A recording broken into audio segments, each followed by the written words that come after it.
Hoje vamos aprender a trabalhar no toca-fitas do aparelho.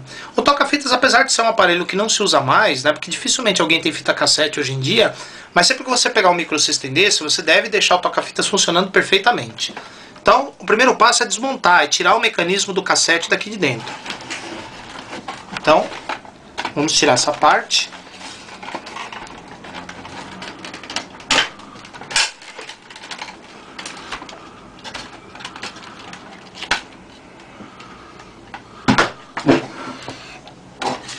E aqui está o mecanismo do toca-fitas.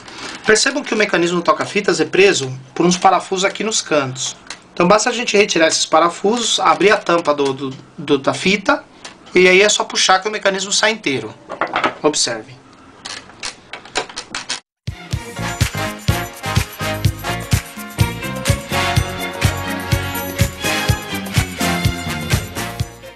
Prontinho, agora abrimos a tampa.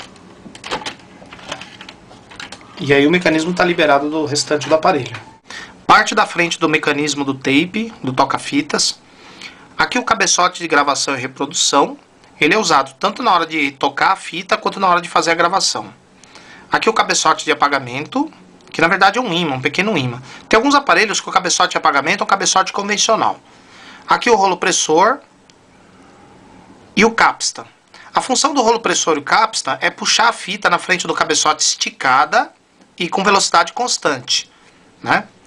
Aqui a bobinadeira que recolhe a fita, essa aqui, e essa aqui é a bobinadeira que alimenta. Essa engrenagem grande aqui, ó, aliás, essa engrenagem central branca aqui no meio é a engrenagem principal. Então quando a gente aperta alguma tecla, essa engrenagem ela vai tocar ou na bobinadeira que recolhe a fita, ou na outra bobinadeira, isso na hora de retroceder a fita. Aqui atrás, nós temos o volante, que é essa polia grandona, que vai ligado ao motor através de uma correia, a correia principal. Se quebrar essa correia principal, o motor gira, mas a fita não sai do lugar. Aqui nós temos uma polia menor, chamada polia central, que ela faz parte da engrenagem central, e aqui a correia secundária, que é essa aqui, ó. Se essa correia secundária desgastar ou quebrar, a bobinadeira não vai girar, logicamente. Essa polia grande, o volante, vai puxar a fita, porque essa polia grande corresponde ao capsta. Ela vai puxar a fita na frente do cabeçote, só que a bobinadeira não vai recolher. Então a fita vai saindo do compartimento do cassete e vai enroscar toda no mecanismo. Essa alavanca aqui é a alavanca da tecla de gravar. Percebam que a tecla de gravar é travada aqui, ó, por essa lâmina. Quando você põe uma fita virgem, ela empurra essa alavanca e libera a tecla de gravar. E aí você pode apertar essa tecla. Na hora que você aperta a tecla de gravar, o cabeçote de apagamento encosta na fita. A fita passa primeiro por ele cria um campo magnético e apaga, e depois vai passar pelo cabeçote que grava. Então primeiro apaga e depois grava. Agora, se a gente apertar só a tecla play, o cabeçote de apagamento não desce, ele fica na posição, só desce o cabeçote de gravação e reprodução. Então essas são as peças principais que fazem parte do mecanismo. Então, relembrando, o cabeçote principal, gravação e reprodução, cabeçote de apagamento, rolo pressor e capsta, as duas bobinadeiras, a bobinadeira que recolhe, a bobinadeira que alimenta, a engrenagem central e aqui uma outra engrenagem menor que é para girar a bobinadeira que recolhe a fita. Trava da tecla de gravar. E aqui a travinha da gaveta. Às vezes quebra essa travinha e a gaveta não fecha. Aqui a parte da frente do cabeçote, essa parte aqui encosta na fita. A fita passa por esses dois dentes, que é o guia. E aqui nós temos dois entreferros. Perceba que ele tem uma divisão aqui na horizontal. O entreferro é uma abertura feita de outro material. Então como é que funciona o cabeçote? Dentro dele tem duas bobinas. Na hora da gravação, o circuito eletrônico manda um sinal para o cabeçote chamado bias, é um sinal de frequência bem alta. Daí o cabeçote vai criar um campo magnético e aí vai junto com o bias o sinal de áudio, que vai fazer o campo magnético variar de acordo com a música. Daí esse campo magnético variável com a música vai imantando a fita, porque a fita é feita de um plástico recoberto com uma camada de ferro ou cromo, dependendo. E daí, conforme a fita vai passando, ela vai imantando, o cabeçote vai imantando de acordo com as variações da música. Quando termina a gravação, a fita já está magnetizada com aquelas informações. Na hora de reproduzir, A fita gravada passa na frente desse entreferro, daí o campo magnético é transferido para as bobinas e as bobinas induzem novamente a tensão elétrica, que é o sinal de áudio. A tensão elétrica induzida no cabeçote sai por esses fios aqui em cima, vão para o circuito eletrônico para ser amplificado e daí chegar no alto-falante do rádio. Então, basicamente, o toca-fitas funciona através de campo magnético. Aqui, ó. A fita é feita de um plástico mole, flexível, e por cima dele tem uma camada de óxido de ferro ou cromo, dependendo do tipo da fita. As informações são gravadas aqui na parte de cima, sendo que pro lado A é gravada a metade da pista, porque se você observar, o entreferro ele não fica no meio do cabeçote, ele fica numa ponta. Então ele grava a metade da pista da fita. Quando você vira a fita, ele grava ou reproduz a outra metade. Então os dois lados da fita são divididos assim no meio, metade da pista. E cada pista é dividida em duas, o canal direito e o canal esquerdo, de acordo com a posição do entreferro aqui do cabeçote. Agora vamos aprender a fazer a limpeza do toca-fitas. Basicamente a limpeza consiste no cabeçote, no rolo pressor, no cabrestante e no cabeçote apagador, porque são as partes que entram em contato com a fita. O cabeçote, se tiver ferrugem na frente do entreferro, ou ele vai reproduzir o som da fita muito baixo, ou não vai reproduzir nada da fita. Então, para limpar o cabeçote, nós precisamos do álcool isopropílico, como eu já havia mostrado na aula de CD, cotonete. Se o cabeçote estiver enferrujado, você vai precisar de um produto chamado Kaol, que é um líquido de limpar pratas, né? Pode ser outro líquido também, mas tem que ser um líquido de polir pratas. Não é o caso desse, esse cabeçote não está enferrujado, ele apenas está sujo. Então a gente pega o álcool, coloca no cotonete,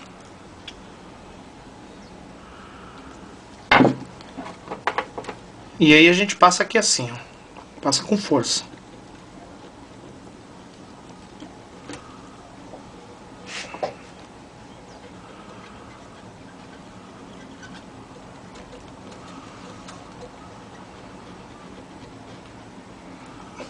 Prontinho. O cabeçote já está limpo. A vantagem desse álcool é que ele seca rápido. E agora fazemos a mesma coisa no cabeçote apagador.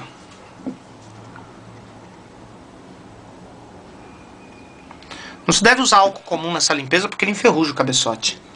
Tem água.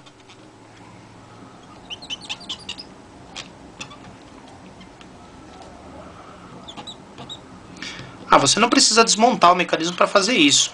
Como aqui o mecanismo já está desmontado, facilita bastante. Olha a sujeira que sai do cabeçote. Então percebo que os dois cabeçotes já estão limpos, estão brilhantes. Agora nós vamos limpar o rolo pressor. Pegamos outro cotonete.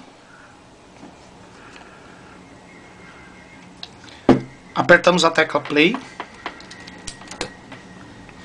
E aí encostamos na borrachinha o cotonete. Às vezes ela prende um pouquinho, mas não tem problema.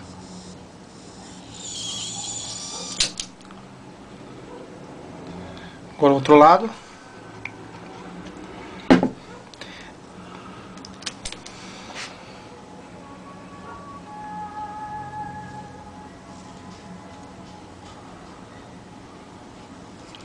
Esse cotonete aqui é meio vagabundo, então ele entorta.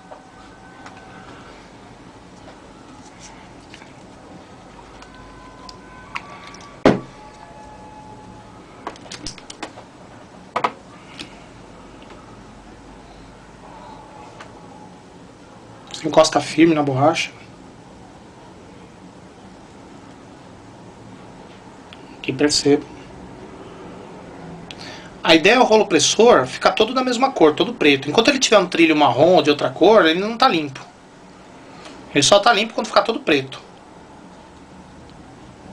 Olha a sujeira que vai saindo.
Como eu falei, às vezes gruda um pouquinho no capsta, também não tem problema, é só desligar.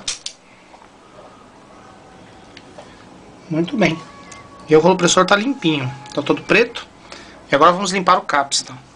O capsta a gente pode limpar com óxido propílico ou passar um líquido para limpar a prata, se ele estiver enferrujado. Vou limpar só com álcool. Aí a gente aperta a tecla do FF ou do Hell.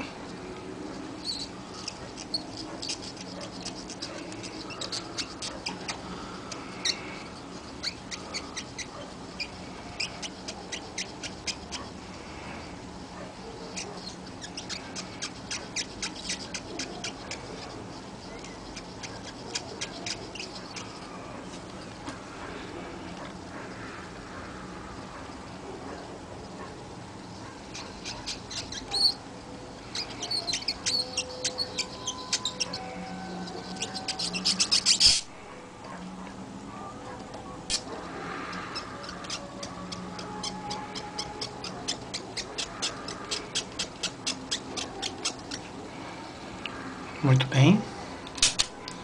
Agora a gente tira esse restinho de algodão, usando uma chave fenda, por exemplo.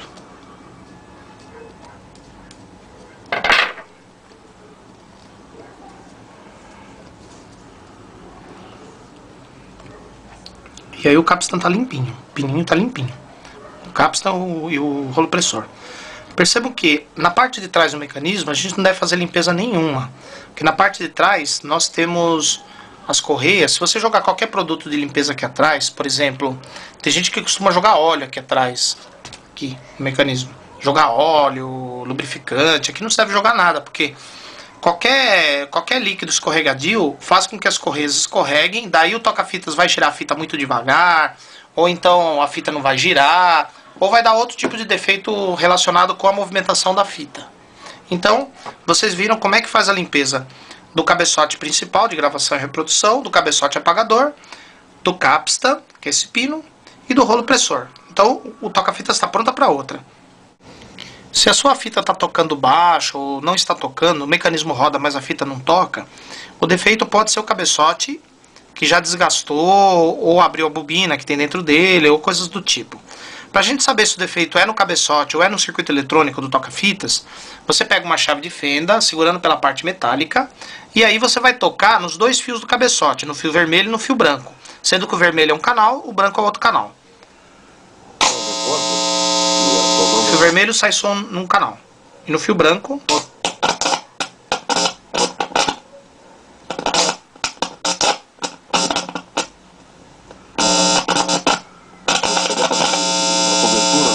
sai no outro canal. Com isso, eu sei que daqui pra frente o circuito eletrônico tá bom. Se a fita não estiver tocando é porque o cabeçote tá com defeito. Às vezes não compensa nem trocar esse cabeçote. Compensa você trocar o mecanismo inteiro. Porque esse mecanismo aqui é conhecido com o nome de mecanismo universal. Que é um tipo de mecanismo usado em quase todos os aparelhos de som que tem um teclado manual. Que é o caso desse daqui. Quando você vai trocar esse mecanismo todo... você tem que fazer a ligação lá no circuito, no jeito que estava. Outra coisa que você talvez tenha que ligar, dependendo do caso. Tá vendo essas duas lâminas aqui atrás?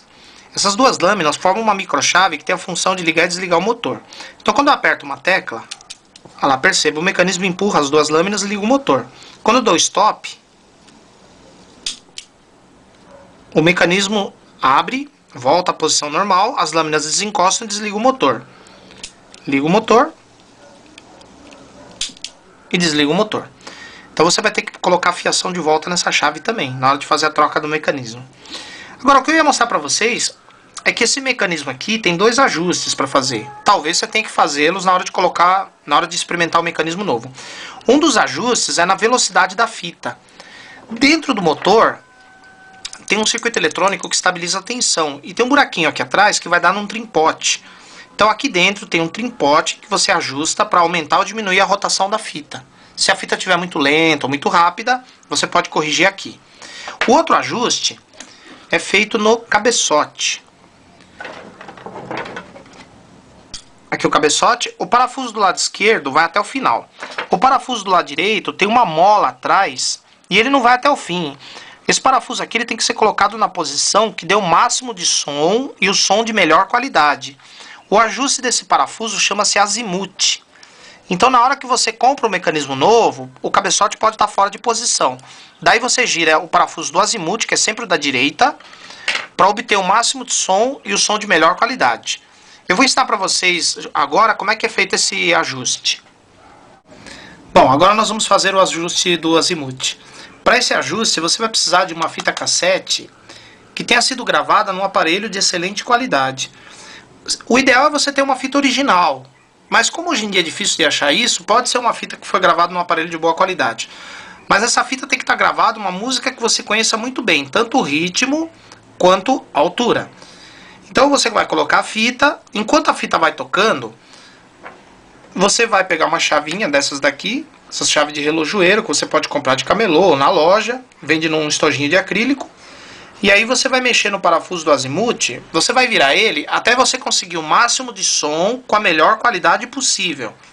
Perceba que você não é obrigado a girar ele até o final, você tem que deixar na posição que dê o melhor som e o mais alto. Vamos ver. Prestem atenção. Ah, não é conveniente deixar o volume muito alto.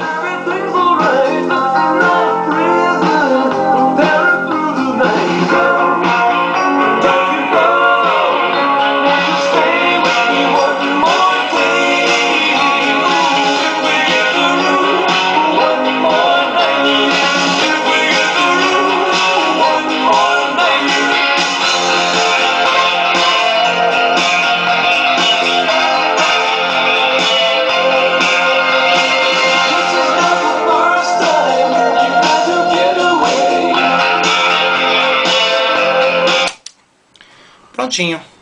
E aí você deixa o parafuso nessa posição. Se você quiser, pode colocar uma colinha aqui no parafuso para ninguém tirar do lugar. Normalmente da fábrica já vem essa cola, mas o mecanismo que você compra pode não ter ela. Aí você coloca um esmalte, alguma coisa para ninguém mexer no parafuso. Em alguns aparelhos de som, na região do parafuso do azimuth tem um buraco na própria caixa do aparelho para você poder colocar a chave e ajustar sem precisar abrir o aparelho. Como eu falei, não é obrigado você tirar o mecanismo do lugar. Dá para fazer com o mecanismo na própria posição lá no rádio. Agora vamos montar de volta o mecanismo na caixa do aparelho. Aqui o mecanismo que vai ser usado. A gente encaixa ele aqui assim.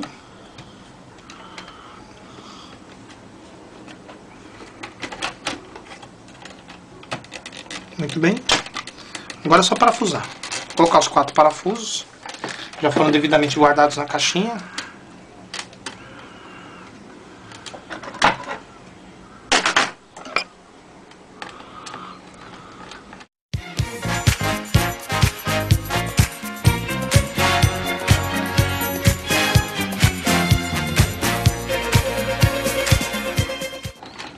Prontinho, já está parafusado. Agora devemos observar também se cada tecla encaixou no vão do botão, que fica lá na frente. Cada lâmina da tecla do mecanismo tem que encaixar bem no vão do teclado lá na frente. E aqui.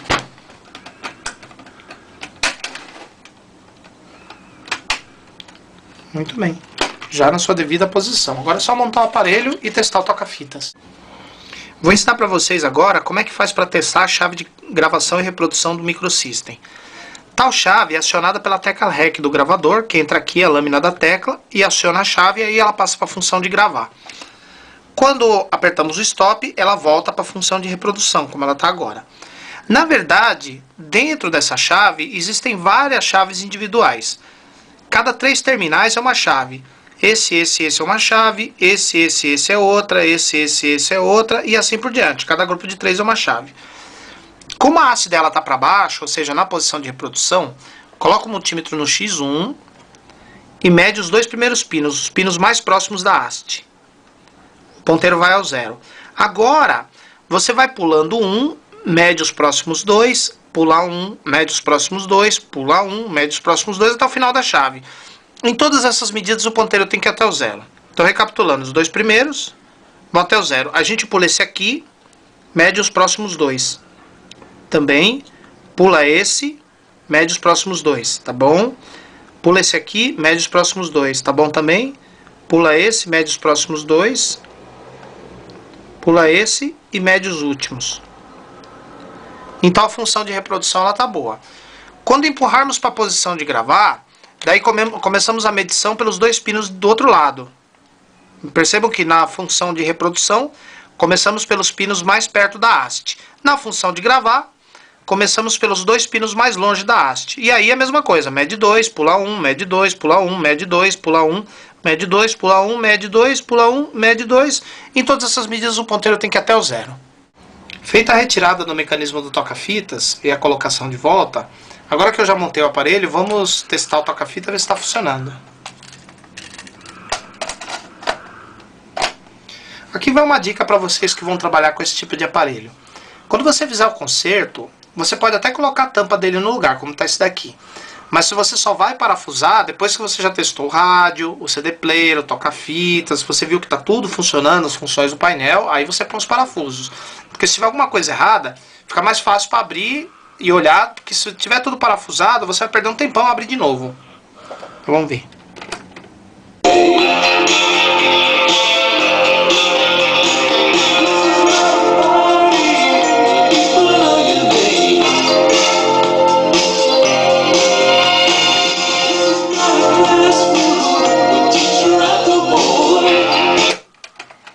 Toca-fitas funcionando perfeitamente.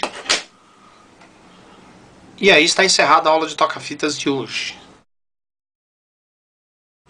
Às vezes esses rádios microsystem vêm para você consertar, depois que você põe ele para funcionar de novo, você nota que toda vez que você vai mexer no volume, ele produz um raspado no alto-falante.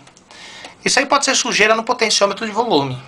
Assim como se tiver outros potenciômetros, se eles estiverem raspando, produzindo um ruído no alto-falante, pode ser defeito de sujeira, pó acumulado dentro dele. Para tirar a sujeira e melhorar o contato do potenciômetro, nós usamos algum spray lubrificante, como por exemplo o WD-40, esse daqui, ó, que é um dos mais conhecidos, se não for o mais conhecido. Então ele vem com um canudinho, que você coloca aqui, na válvula, e aí tá pronto. Você espirra o líquido bem na abertura do potenciômetro, espirra um pouquinho, gira ele para um lado e para o outro lado, porque aí ele vai limpar a sujeira interna. Aqui está o potenciômetro desse rádio. Como tem um pó aqui em cima dele, provavelmente dentro dele deve ter um pouco de pó também. Então, pegamos o WD-40, dá uma chacoalhada, e aí você coloca o canudinho bem na abertura dele, e espirra um pouquinho. Agora é só virar ele para um lado e para o outro lado.